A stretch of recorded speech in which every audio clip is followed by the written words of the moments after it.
Bien, la charla que les planteo aquí sobre el mago Hermógenes parte precisamente de dos piezas de clara temática jacobea y protagonismo en las mismas del propio apóstol Santiago que se encuentran aquí en la exposición. Una de ellas, la que tienen ustedes aquí, se refiere al Santiago peregrino y otra tabla complementaria del milagro de la conversión del mago Hermógenes, atribuidas a Valentín Montoliu y a su taller, hacia 1470 aproximadamente, que proceden del retablo de la Virgen de la Leche de la ermita de San Félix de Játiva, en Valencia, aunque actualmente este retablo fue desmontado y algunas de sus piezas sirvieron para crear un pequeñito retablo nuevo que se localiza en la iglesia de San Francisco, de esta misma localidad de Játiva. La segunda de ellas es la predicación del apóstol Santiago el Mayor, de Paolo de San Leocadio. En este caso ya nos lleva hacia 1513-1518 aproximadamente en esta pintura y también procede de un antiguo retablo mayor, también desmontado, en este caso de la iglesia de San Jaume de Vilarreal de Castellón, aunque desmontados sí esta y otras tablas que pertenecieron a ese retablo se localizan igualmente en el museo de esta iglesia arciprestal de San Jaime de Vilarreal. En ambas pues aparece la temática, como ya indicó hoy el profesor García Iglesias por la mañana, en ambas tablas, la tabla superior que se localiza encima del apóstol en el caso de las piezas de Játiva y en el caso de la predicación, en ese fondo, en esa parte del fondo del cuadro, donde tienen ustedes a la derecha un detalle, pues tenemos precisamente las referencias a este milagro del apóstol Santiago sobre el mago Hermógenes. Por lo tanto, a partir de estas nos me van a permitir adentrarnos en la condición taumatúrgica de Santiago a partir de esa conversión de este mago. Posiblemente el ejemplo miraculístico, y esto quiero reseñarlo ya desde un primer momento, más destacado del apóstol ante mortem, es decir, antes de su martirio. Claro está que tenemos un interés prioritario, y ese interés prioritario en esta charla pues va hacia la justificación de la Hospitalitas en relación al pasaje de la conversión milagrosa de este mago Hermógenes por parte de Santiago Apóstol, explicar por qué hay esa relación. Y en segundo lugar, es preciso llevar a cabo ese análisis, ese estudio de estas dos pinturas tardogóticas en su contexto histórico-cultural, a modo ya un poco de conclusión de toda esta charla. La pregunta que nos tenemos que hacer es ¿por qué este episodio en una exposición dedicada a la hospitalidad? Bien, hospitalitas, hospitalitatis, del verbo hospitare, que se refiere a recibir como invitado. Se traduce además del griego filoxenia, que vendría a significar algo así como amor, entendido ya en un sentido amplio como afecto, como bondad, a los extraños, casi al otro. Pero en el caso concreto de esta exposición, la temática general de Hospitalitas se ha vinculado, claro está, al fenómeno del culto jacobeo y desarrollo de su camino de peregrinación. Así, el propio Ramón Izquierdo Peiró, en su texto introductorio del catálogo, indica que la hospitalidad cristiana engloba términos como caridad, solidaridad, acogida, encuentro. Y es a partir de esta misma relación con la realidad jacobea cuando podemos volver de nuevo a la semántica del término hospitalidad, puesto que también cabría extender su significado en cuanto a atención a las necesidades del huésped por parte del anfitrión, y esas necesidades, claro está, también pueden ser de carácter religioso y de carácter moral.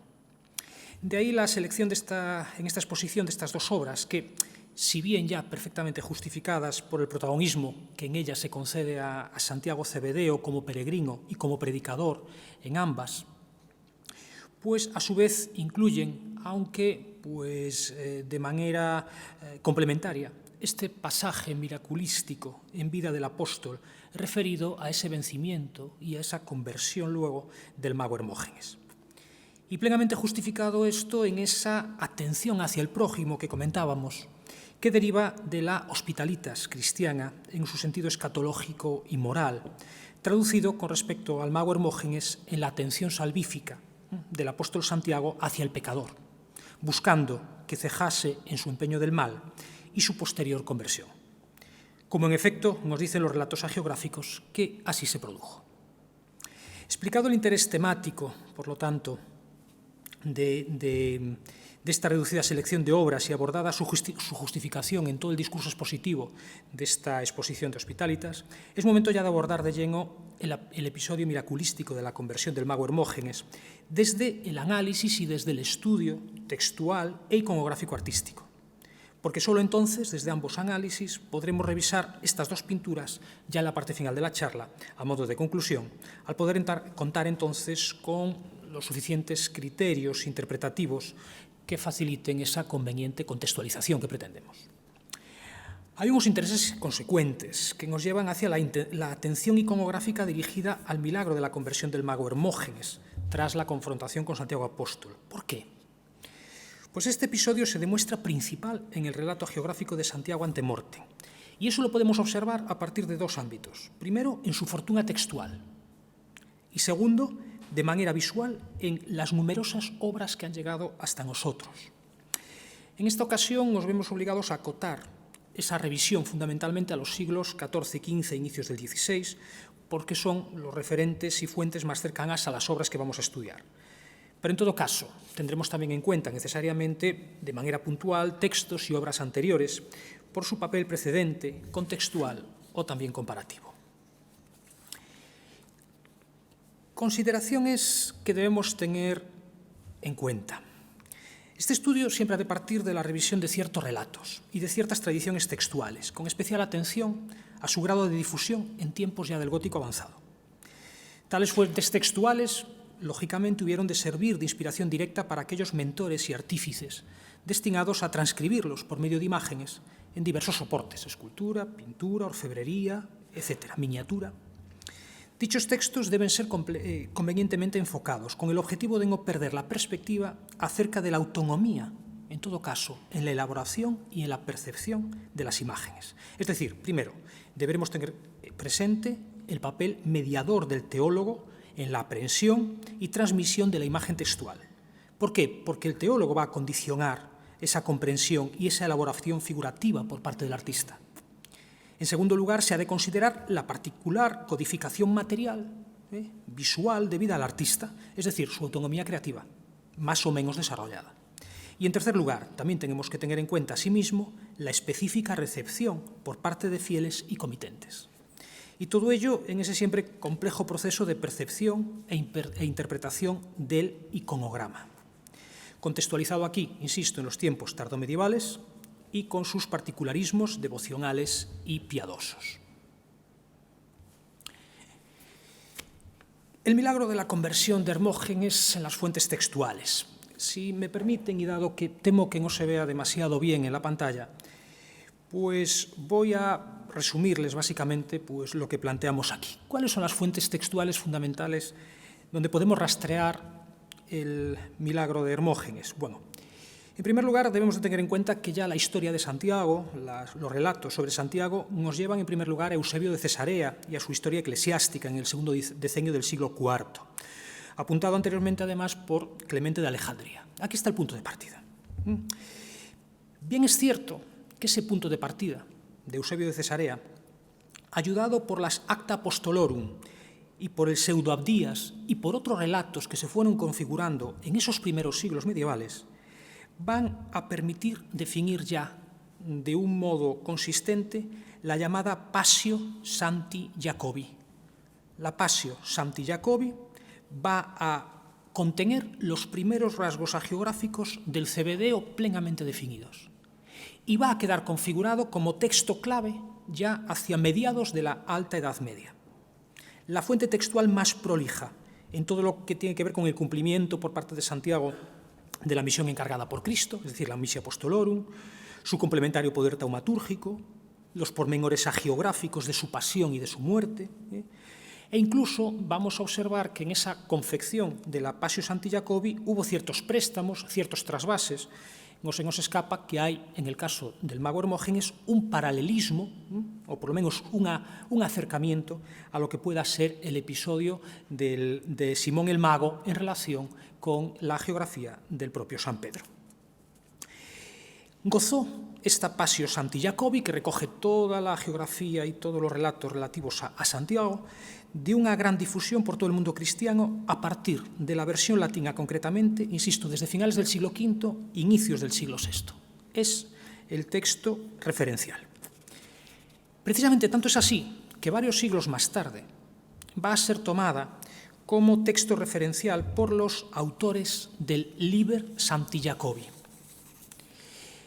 Y en esa idea de los autores del Liber Santi Jacobi, entendiendo que, como saben ustedes, es el monumento literario compilado, elaborado en Santiago de Compostela en los años 30 del siglo XII, en honor del apóstol, y concebido además como, por la catedral, o desde la catedral, como instrumento para favorecer, para difundir el culto a Santiago y la devoción hacia sus reliquias sepulcrales en Compostela. La versión más acabada del Liber Santi Jacobi, como saben ustedes, la versión preciosa es el Codex Calistinus, que es esa copia de aparato de ese Liber Santi Jacobi, copia de aparato de hacia 1160. Pero, insisto, nos interesa el Liber Santi Jacobi en líneas generales. Por lo tanto, el Liber Santi Jacobi, resumo, va a incluir la Passio Santi Jacobi. La adapta, pero lo que hacen los autores y compiladores del Liber Santi Jacobi es incorporar algunos elementos más a la vieja Passio Santi Jacobi. Por ejemplo, todo lo que tiene que ver con la evangelización en Hispania, una serie de hechos milagrosos inmediatos al martirio, incluso el relato concreto de cómo fue la traslatio, etc. Todo esto, por lo tanto, dio pie a que el Liber Santi Jacobi nos proporcionase unha nueva Passio más amplia que va a denominarse Passio Magna Santi Jacobi, la Passio Magna. Y esas van a ser las dos fuentes clave hasta finales del siglo XIII. La vieja Passio Santi Jacobi, que viene de finales del siglo V, inicios del VI, y luego ya, desde Santiago, la elaboración de la Passio Magna, más amplia, más exhaustiva, ¿vale?, que va a tener difusión no solo en Santiago, sino que la copia del Liber Santi Jacobi en varios puntos de Europa va a permitir que esa Passio Magna llegue a otros lugares europeos. Bien, y ya de esta manera llegamos a los siglos XIII y XIV y con esa difusión hay que tener en cuenta una obra clave. Y esa obra clave que nos lleva hacia ya avanzado el siglo XIII, que es la Leyenda Dorada de Jacobo de la Voragine, que va a ser el texto que a partir de ese momento va a ser clave en todo lo que concierne a la historia de Santiago. Jacobo de la Voragine va a poder o va a utilizar la Passio Santi Jacobi, la vieja Passio, se va a valer de ella. Desconfiamos que algún pasaje pudo haber sido inspirado también por la Passio Magna del Liber Santi Jacobi, pero él, en líneas generales, utiliza otros textos a mayores, pero sobre todo él simplifica.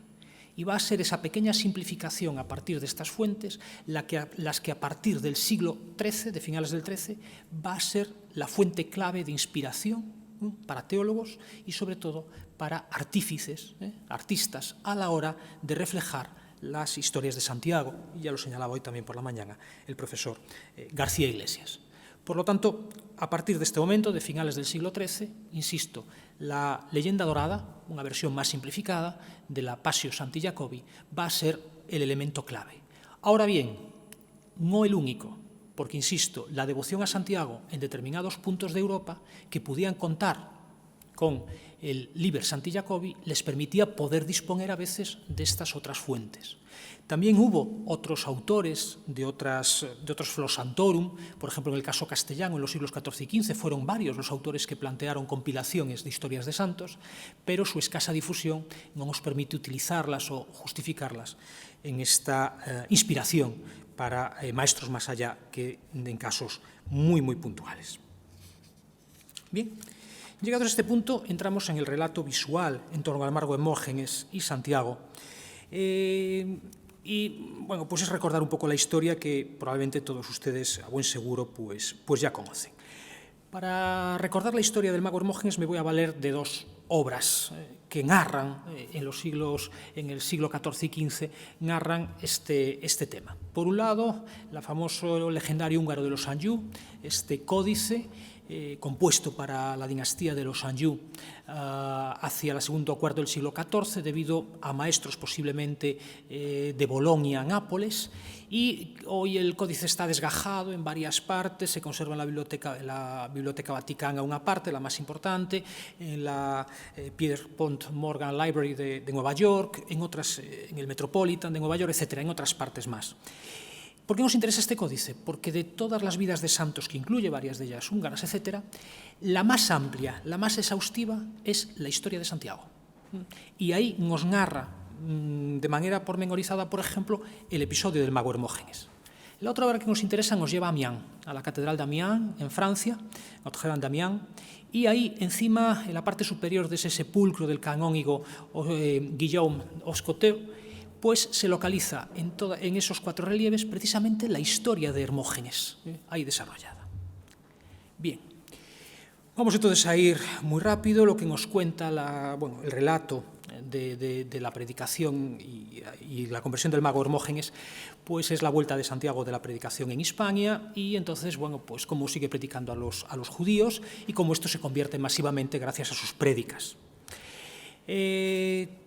En un buen día, pues el mago Hermógenes, un mago evidentemente malvado, que se vale de las fuerzas malignas, envía a su criado Fileto para que, de alguna manera, ponga en ridículo al apóstol, pues refutando sus prédicas y, sobre todo, para refutar la idea de que Cristo es el Mesías y el Hijo de Dios.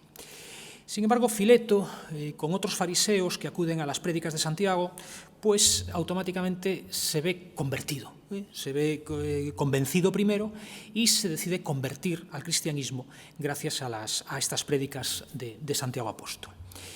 Con lo cual, lo que hace Fileto es volver a junto del mago Hermógenes para decirle que él también debería de convertirse. El mago Hermógenes se enfurece y nos dice el texto que enfurecido lo que hace es, pues a partir de un encantamiento, pues deja paralizado al bueno de Fileto. Y Fileto logra, sin embargo, merced a un criado suyo, mandar recado al apóstol Santiago para que lo libere de ese encantamiento que lo mantiene preso, y el apóstol Santiago decide enviarle un pañuelo, y que en el momento en el que lo toca, pues automáticamente Fileto quedará libre.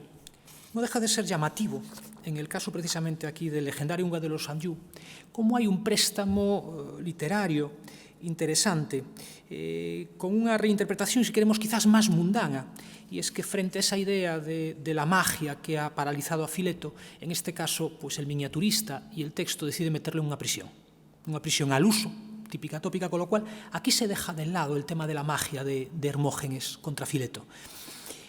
Inspiración en otros textos desconocidos puede ser. Libertad del artífice y del propio escritor puede ser también. ¿Vale? En todo caso, es una libertad que se toma en esta parte narrativa. Bien, enfurecido el mago Hermógenes al ver que Fileto se ha liberado, decide llamar a los demonios, que dependen de él, y los manda para que vayan a apresar al mago Hermógenes y se lo traigan a su presencia. Perdón, que vayan a apresar a Santiago Apóstol y se lo traigan a su presencia. Pero los demonios, tan pronto se disponen a hacer eso, viene un ángel y en vuelo los encadena con una cadena de fuego que los abrasa. Y entonces los demonios se ven obligados a pedirle ayuda al propio Santiago Apóstol. Y le dice que por favor que los libere de esas cadenas que las están abrasando. Santiago Apóstol los libera y entonces les ordena que vayan ellos a buscar al mago Hermógenes y que sean ellos quienes le traigan al mago Hermógenes ante él. Ahí tenemos al mago Hermógenes llevado por los aires, por esos demonios, ¿verdad? Y traídos ante un Santiago Apóstol que sigue predicando a los judíos. El mago Hermógenes ante Santiago, pues y visto el poder de Santiago con los demonios, etcétera, decide, pues de alguna manera, claudicar y, en cierta manera, pues se convierte. Lo que va a ocurrir ahora es muy interesante, y es que Santiago Apóstol le dice al mago Hermógenes que podrá irse, ya está liberado, que puede irse, que él no lo va a obligar a convertirse, ni mucho menos.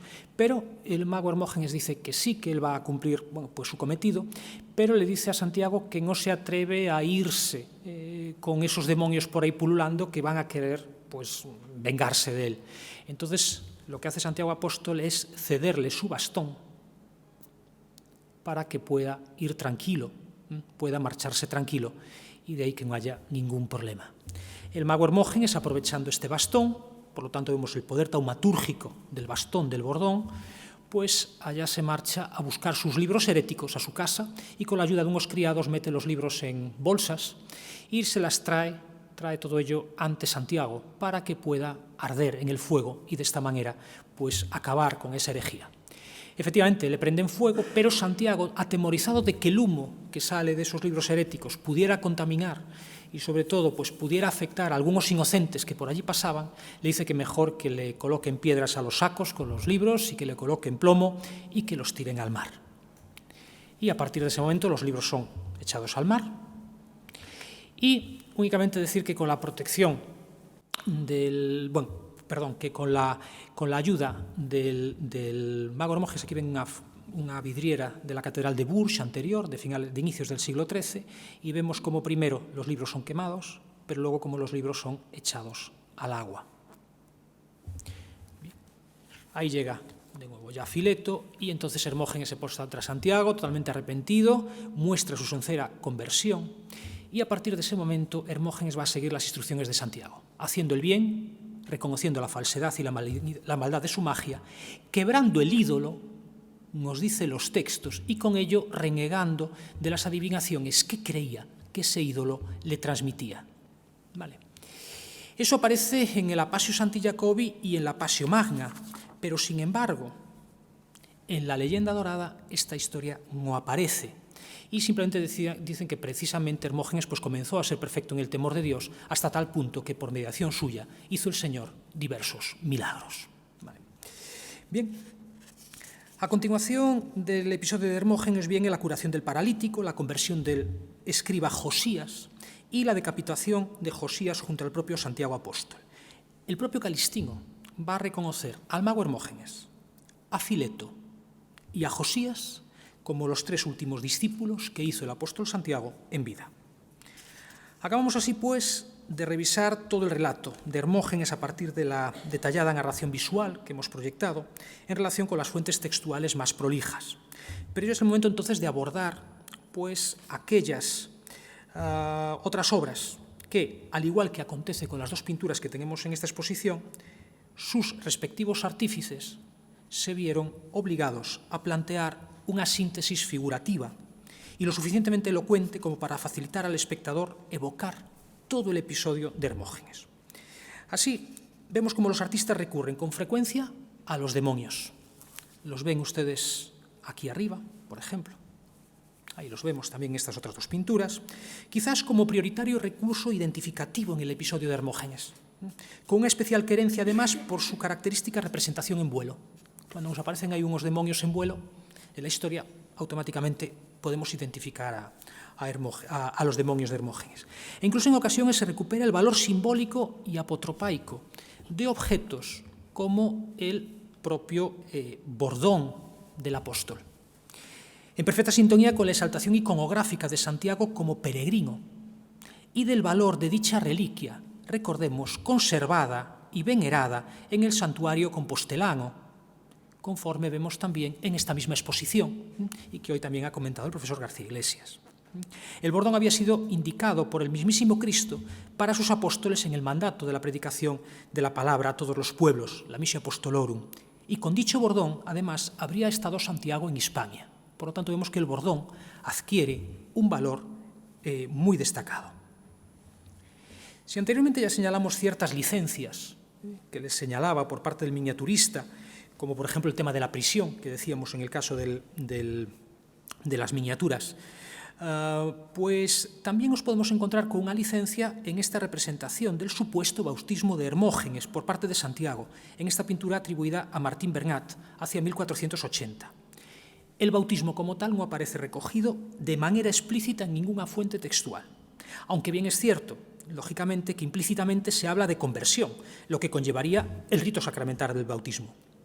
pero la tal licencia se nos antoja que quizás no sea debida directamente al pintor Martín Bernat, sino más bien a un teólogo, comitente de la obra, interesado posiblemente en refrendar, en exaltar el sacramento del bautismo como culminación de toda conversión al cristianismo. Y de nuevo, el contexto cronológico ya nos pone los prolegómenos propiciatorios de la anhelada conversión de judíos en los reinos de Isabel y Fernando, que culmina en 1492. Entramos entonces en ese marco contextual de carácter histórico en general, cultural, cultural, confesional, tan específico de los reinos de la Corona de Aragón en torno al reinado de Juan II de Aragón y después de Fernando II el Católico, y que serán extensivos al reino de Castilla, con el matrimonio de este último con doña Isabel. Y decimos esto porque, al igual que hemos visto en el legendario húngaro o en el sepulcro de Amiens, también en las esculturas y pinturas que precisan sintetizar el episodio de la conversión de Hermógenes en su vocación como reclamo memorístico para el fiel, adquieren una especial relevancia visual aspectos como la vestimenta y el tocado del mago, de imprecisos, imaginativos resabios orientales, incluso rabínicos, asociados en todo caso a la condición intelectual, pero por lo mismo pagana, judía o islámica. De nuevo, la conveniente contextualización. Incluso en este sentido de llamada de atención para los judíos, es decir, esta suerte quizás de antisemitismo, el propio Liber Santi Jacobi se nos antoja revitalizado para estos finales del siglo XV, inicios del XVI, en el fragmento que resume la conversión del mago Hermógenes. Santiago no solo destruyó los embustes del mago, sino que anuló los milagros que hacía e incluso lo convirtió para el Señor.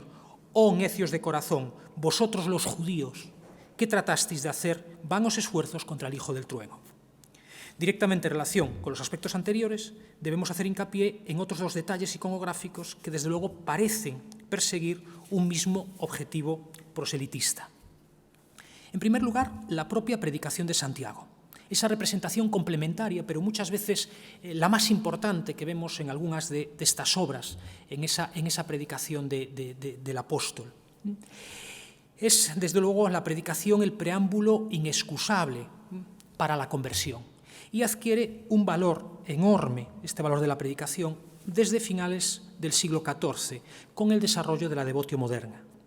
Simplemente pensemos la influencia que todavía tenía que tener en el imaginario colectivo, pues las famosas prédicas de San Vicente Ferrer a principios del siglo XV y sus duros ataques contra los judíos deicidas. En segundo lugar, o en otro lugar más, está el tema de hundir las bolsas en el mar, la quema. En la inmensa mayoría que se recogen de obras que recogen este relato, los libros ya no son hundidos en el mar, son solo quemados. Y esto es llamativo. Fíjense en estas dos imágenes, pero fíjense en las dos obras que nos competen. Ven, en ambos casos, la hoguera con los libros, ahí y ahí. Se obvia, por lo tanto, la idea de echar los libros después al mar. Se centra únicamente en quemarlos y ahí modifican un poco también la propia tradición textual. ¿Por qué? Pues quizás porque se redunda así en la práctica más común de la época a la hora de la destrucción de la herejía por parte de la Iglesia, el fuego purificador.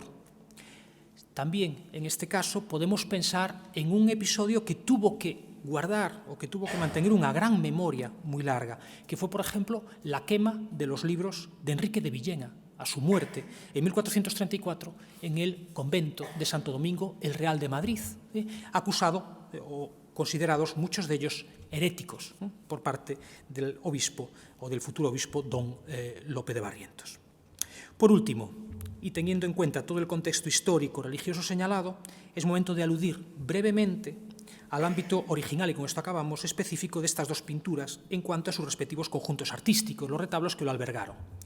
Ahí ven las tablas conservadas del retablo de la Virgen de la Leche, presidida por esa Virgen de la Leche, donde podemos apreciar a Santiago Apóstol encima el mago Hermógenes y a la derecha lo que nos parece que pueda ser San Judas Tadeo y encima, pues quizás, el martirio de San Judas. En todo caso, esto es lo conservado y habría que pensar en un retablo que incluyese un apostolado flanqueando a la Virgen de la Leche. No deja de ser casual que en el caso de esa imagen complementaria para Santiago Apóstol se elija el tema del mago Hermógenes, que muestra la importancia que se le concede a este episodio. Y en el caso de Paolo de San Leocadio, aquí tienen algunas otras pinturas, disculpen la mala conservación, perdón, las malas imágenes, lo comentaba también con el profesor García Iglesias, porque solo a partir de la limpieza de algunas de ellas, como la que tenemos aquí con nosotros, pues se ha podido ver pues alguna parte que antes no lo teníamos muy claro, que es ese fondo, etcétera, y ahora podemos saber que es el mago Hermógenes con claridad. Pero bueno, pues aquí están algunas de las tablas conservadas en la iglesia prioral de San Jaume de Vilarreal, y observen también que en esos episodios pues se presta atención también, por ejemplo, al mago Hermógenes de fondo, ahí lo pueden ustedes ver, pero con la predicación de Santiago. Y la otra escena que aparece de fondo es precisamente la llegada del cuerpo ante la reina Lupa, ella que se asusta, y al fondo podemos interpretar ese bautismo que aparece ahí como el bautismo de la propia reina Lupa. Pero, en cambio, no vemos, por ejemplo, y no deja de llamar la atención, en el martirio de Santiago, no vemos aquí a Josías a su lado, como marcan los textos sagrados, que sería decapitado junto con Josías por haberse convertido también junto a él. Y así, en conclusión, es preciso señalar que el episodio de Hermógenes deviene una historia llamada a gozar de una gran fortuna divulgativa, puesto que el apóstol Santiago muestra el triunfo, que es el triunfo y exaltación de la fe verdadera, frente a un mago Hermógenes que elige finalmente arrepentirse de su herejía rechazando las fuerzas malignas. Hermógenes opta así por una sincera conversión desde el judaísmo, paganismo o incluso el islam, y más aún, opta a su vez por la aplicación inmediata de sus dotes de persuasión y sabiduría en la defensa y predicación del cristianismo. Es decir, Hermógenes ha aceptado plenamente la hospitalitas cristiana que le ha brindado el apóstol Santiago, asegurando, mediante su sincera conversión y bautismo, su salvación. Muchas gracias.